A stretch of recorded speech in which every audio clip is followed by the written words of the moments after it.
Thanks for joining us for this week's episode of The Capitalist Investor. You got no nickname Mark. I got to figure that out. And we got Tony the Tiger. I wanted a nickname because Diamond Hands D. Yeah. You don't got nothing? I got nothing, dude. So I had a few people reach out. The one guy, he mentioned Maverick. Okay. So you got the alliteration going on there. You got the M and the M, right? So I'm like, all right, that's cool, but I really don't look like Tom Cruise. I actually kind of more resemble Val Kilmer, who was Iceman with the blonde hair. So maybe Iceman. Okay. Iceman. I like that better, actually. I like that. Maverick, it doesn't work for me. Right. I don't have the dark hair, you know? Someone mentioned Teflon Tepper. Yeah. That's okay. Not bad. Iceman? I think I like that Iceman. We might run with Iceman. Yeah.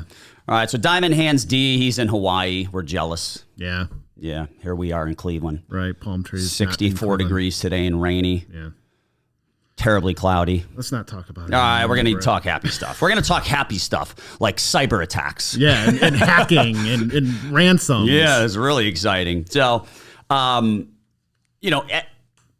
of the time that we're recording this episode, we just learned, I think it was yesterday, the T-Mobile got hacked, right?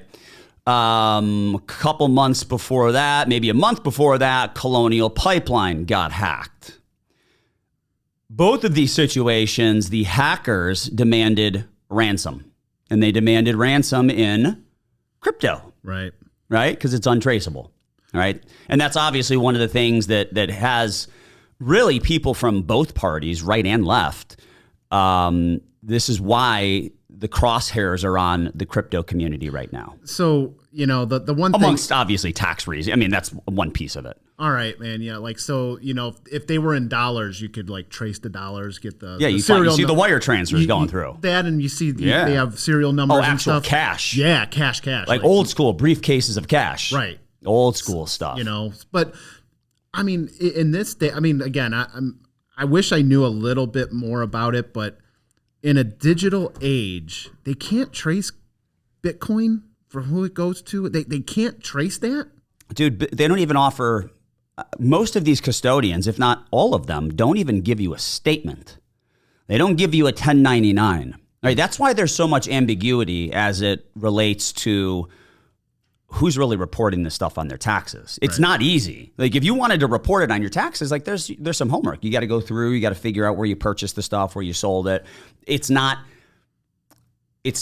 systematized like it is for when you sell stocks and bonds and stuff like that, right?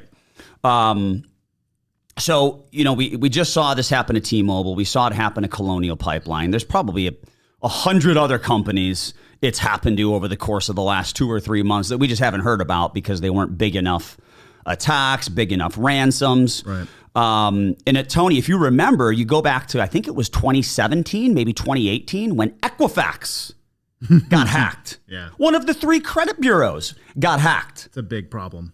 Equifax has everybody's information. Everyone. It's a big problem. That is a big problem.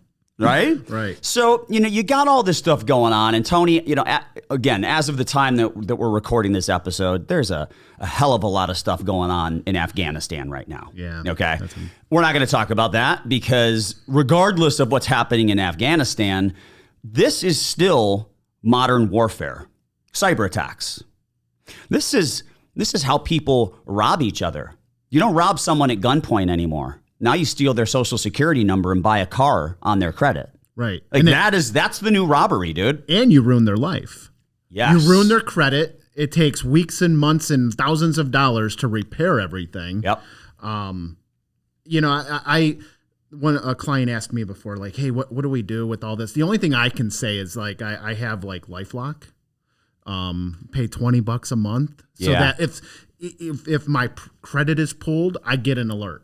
Yeah. Because I did that before my credit got pulled, and my thing started going off. And I'm like, oh, my God, what's going on? I'm like, oh, yeah, I just did that to myself. Yep. Yeah. But that is the only thing I can really think of to like help the situation on an individual basis. All right, so I want to talk about LifeLock. Yeah. I disagree with you. Okay. I'm going to give a better solution than LifeLock because my identity has been stolen and I had LifeLock. So I'm going to walk you through exactly what it does and what it doesn't do. Okay. And there is a much better solution on the individual side of the equation. Now, what we need to understand, Tony, first and foremost, like these hackers. So this T-Mobile hacker, they asked for 6 Bitcoin. That's like $270,000. That's it. They stole 40 million social security numbers. 40 million. Right. And they're only asking for 270,000. That might be a dude sitting in his underwear in his mom and dad's basement. Like that might be a single shingle hacker. Right. Wasn't the pipeline like 600 It was million ridiculous. It was some yes, large it was number? ridiculous. So the reason I bring that up is because I believe most of these hacks, most of these attacks are not coming from individuals in their mom and dad's basement. This is organized crime. It's a business, dude. Yeah. There are literally warehouses of these hackers, extortionists, warehouses of people in countries like Norway and stuff like that where the laws are different, right? And this is what they do for a living. This is how they put food on their table. They have 1-800 helplines. Yeah. They do. Like the pipeline, they have a helpline. Yeah. So like you can get them their money faster. Yeah. Like what the? It's unbelievable. It's insane. It's unbelievable. So, as we're talking about all this stuff, these are 40 million social security numbers, right? Those social security numbers, they're out there forever. So here's what happens, dude. What happens is once your social security number is stolen, and everyone's has been stolen, everyone, because Equifax got hacked. Right. So it doesn't matter if they got 40 million social security numbers from T-Mobile. I don't know how many adults are in the U.S. with credit, 150 to 200 million. Let's just say 200 million because there's probably 330 million total people. We'll just use 200. Okay. When Equifax was hacked, 200 million social security numbers went right onto the dark web for sale. Yeah. If you want to get it, you can buy them. Right? Yeah. Now, I don't know how to use the dark web. Right. I don't know anything about any of that stuff because I'm not a criminal. Right? But criminals know how to navigate that stuff. Right? So everyone listening to this podcast, your social security number has been compromised. And just understand that. You need to know that. That's one of the reasons that Equifax back in 2017 was willing to buy a LifeLock subscription for everyone for, I think, a year. Yep. Okay. But in exchange, you couldn't sue them. So I got LifeLock, but I did not accept their payment. Okay. I never sued them, but I did not accept their payment because they did offer to pay for it for a year. I wanted to reserve my rights to, obviously litigate down the road if I had to. Right. So let's take a step back, dude. We're talking personal identity theft, right? But these cyber attacks, this modern warfare, less boots on the ground, more nerds sitting in warehouses with computers in front of them, that is modern warfare. And it's not just coming after individuals, they're going after businesses. They're going after governments. Yep. And Tony, that's one of the reasons that a lot of these cybersecurity stocks have done well over the course of the last year plus. Yeah. Right? Now, I made a comment, I don't know, maybe back in May. I was asked about Norton LifeLock, right? And I said, hey, not a big fan of what they do. I prefer Zscaler. Zscaler is more of an enterprise kind of cybersecurity firm. Okay. Right? I mean, Norton LifeLock is more individual. You got your Norton antivirus on your computer, right? Which I can tell you, we don't use that. No. Okay, so we don't use Norton. Right. So just so everyone understands, when you talk Norton LifeLock, because there is actually a cult following for Norton LifeLock, because as soon as I said I didn't like them, yeah, and I literally had 10 seconds to say I didn't like them before I talked about the stock I did like, I got hate mail. I got people tried to cancel me by reporting me to Jim Cramer. Really? I'm dead serious, dude. This is ridiculous. How can you have this guy on your network? Get rid of him, Jim. Oh, come on. I've never even met Jim. Right. Okay, but thanks. Appreciate that. So there is a cult following with Norton LifeLock. Okay.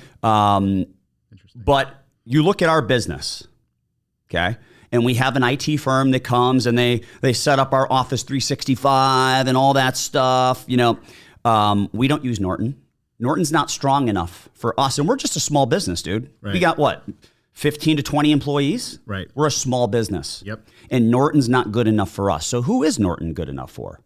Probably just the person sitting at home with just a solo computer. Right. Their own thing hooked up to their Wi-Fi and stuff. But once you have 5, 10, 20 employees, 100 employees, thousands of employees, people aren't using Norton. Right. Okay. They're using some sort of an enterprise antivirus. They're using some sort of enterprise cybersecurity, all that stuff. I really haven't heard much about governments getting hacked yet. Have you? No, but I do remember when the pipeline got hacked and they, what was it? The Biden administration accused Russia. Yeah. Or somebody in Russia doing it. Maybe it wasn't their government. It was a Russian criminal organization at a bare minimum. Right. Yeah. But then, you know, during a meeting with Putin, you know, Biden slid over a piece of paper with like, all right, you know, like we got hacked. Like, make sure that these companies don't get hacked. Like that was the most ridiculous thing in the world. He gave him like, hey, these 12 companies are off limits. Right. Fair game on everyone else. Are you serious, dude? Come on, man. No, dude, I don't know. It blew my mind. Yeah, well, everything coming out of that administration is a little iffy right now. Remember the Shaggy song? It wasn't me. It wasn't me. I mean, that's kind of the motto. Right. Right? I didn't do it. Right. Had to be Trump. Yeah, definitely. And this was set in stone a while ago. But I'm pretty sure you came in and wrote 100 executive orders and broke those stones. Yeah. Like, come on, man. All right, we're not going to bash Biden Come on, anymore. man. We're done. Come on, man. All right. So you like Norton LifeLock. You pay like $20 a month. Yeah. It gives you a notification if your credit's pulled, if there's a checking account open in your name, like all that stuff. Right. Good stuff. Okay. So my identity was stolen. I believe it was summer of 2018, and I had LifeLock. Okay. And I would get notification after notification that they're trying to go to Wells Fargo and Citibank. They're going to all these different companies trying to take out credit cards in my name with my social security number.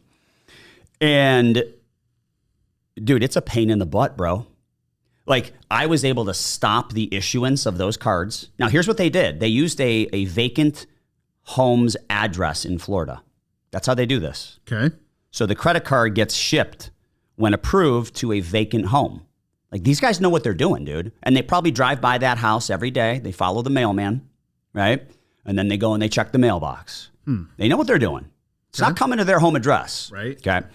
So Norton LifeLock, what it did is it notified me, but then I would have to spend hours filing reports, reaching out to the Wells Fargo, Citibank. It wasn't me.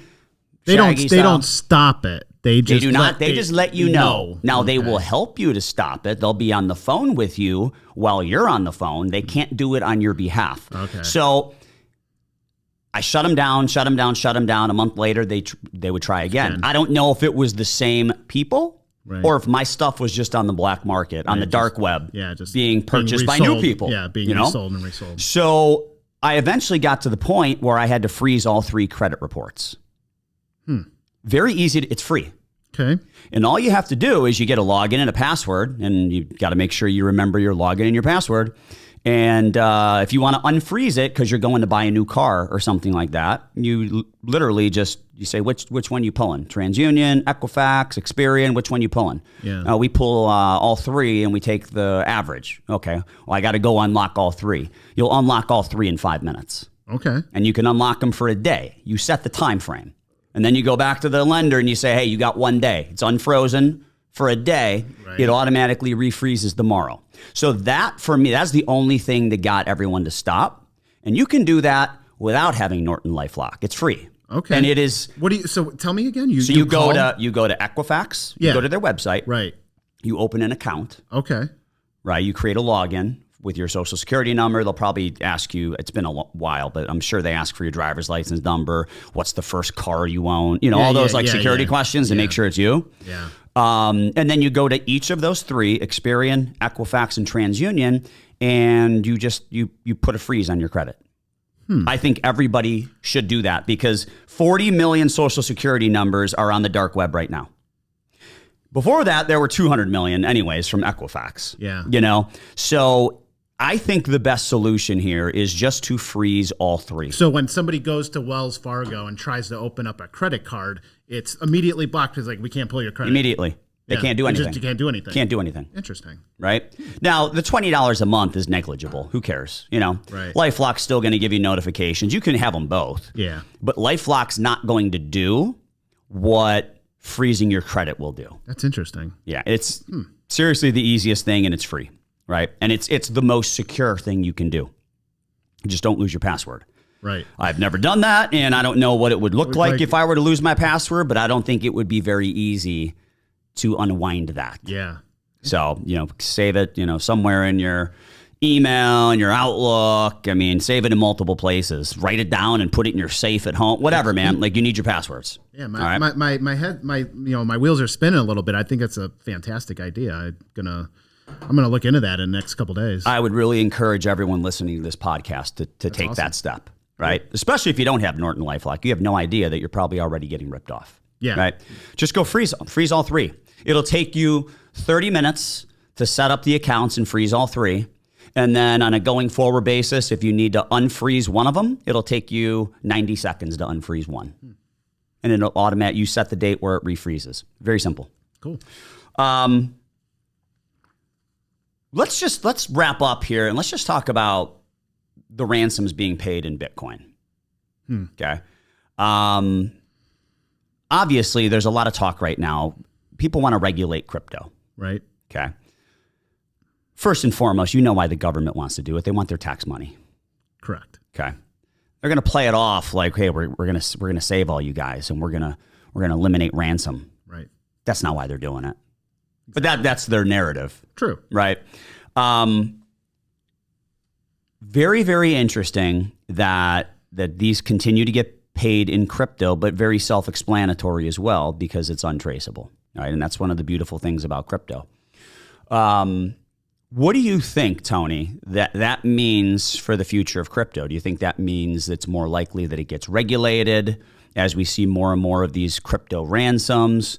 What's your take as far as that stuff goes? Well, they're a slow-moving machine, the government, right? Oh, yeah. So even if they did want to regulate, I don't think they know how to. Because like you make a good point earlier, you said if you bought crypto and sold it, there's no kind of recording of it, really. There's no statement from Coinbase, or if you buy it on PayPal, however you're buying your crypto, there's no statement. Yeah. And they don't create 1099s and things like that, right? Yeah. So there needs to be a lot of thought that goes into it, and our government's too slow. So it could still be years until something's implemented, but I can't see them pulling anything out in the next couple weeks, months. Yeah, I mean they're talking and they'll move quicker on this because it's tax dollars at stake. So they will move a little. They want their money. I understand that. How much did this administration? And I'm going to put you on the spot, and you probably don't know the answer because I don't know the answer. But do you remember how much this administration was going to spend on beefing up the IRS audits? Was it like 70 billion? Maybe 70 billion with the goal of bringing in an additional 700 billion over the next decade. It was something like that. I mean, the only thing I can see if they're going to beef up the IRS and maybe it's to find that crypto exchange because it's becoming more popular. I think that's one of the main things they're targeting. They need to start looking at people's checking and savings accounts because like once you sell it, I mean, if you want to monetize it, it needs to land somewhere like a checking account. So you're going to start having to answer for big chunks of money that show up that don't come from employers and stuff like, hey, where'd that money come from? That's the only way I can see them. You're going to get a personal audit, and they're going to be asking for bank records immediately, and looking for $5, $10, $100,000 chunks of money appearing out of nowhere. Explain that to me. Yeah, that's a lot of work. I mean, there's like you said, if we said 200 million people, I don't know, man. Like. Yeah. I don't know how they do that. That's pretty brutal. Unless they have access to things that we don't know. Oh, I'm sure they do. Got to, right? Yeah. Like, hey, this $100,000 showed up in that bank. I mean, it might be a Patriot Act. They got microscopes that we don't even know about. Yeah. Yeah, X-rays, whatever you want to call it, right? Yeah. I mean, they've got them. Any final thoughts from you, Tone? No, I you know what? I think you're good. I've known you for a long time. You're good at thinking outside the box. I like this, like freezing your credit and going straight to the source rather than being notified that you know, people are blowing you up. Yep. And obviously you lived through it. I think that's fantastic. People listening to this should look into it, consider it. It's easy. It's easy to do. Dude, don't lose your password, though. Yeah, don't lose your password. And my final thoughts will just be, you don't want to go through this process of having your identity stolen. We had a guy here in the office it went a little too far with him, and they actually bought trucks or vans in his name. Wow. And it screwed up his credit. I was able to catch it because I had LifeLock, but LifeLock did not do enough. Yeah. I probably don't need LifeLock anymore because you can't even pull my credit, right? So my final thought is it is an excruciating process if you let it go too far. Nip it in the bud right now. Yep. Get all 3 frozen and sleep well at night. Yeah. As long as you do that, you should be okay. Mine, I haven't been hacked, but I've I heard it's just miserable. Yeah. Yep. So. All right, so that wraps up today's show. Hit the subscribe button. Tell your friends about us. Shoot us any questions at info@swpconnect.com.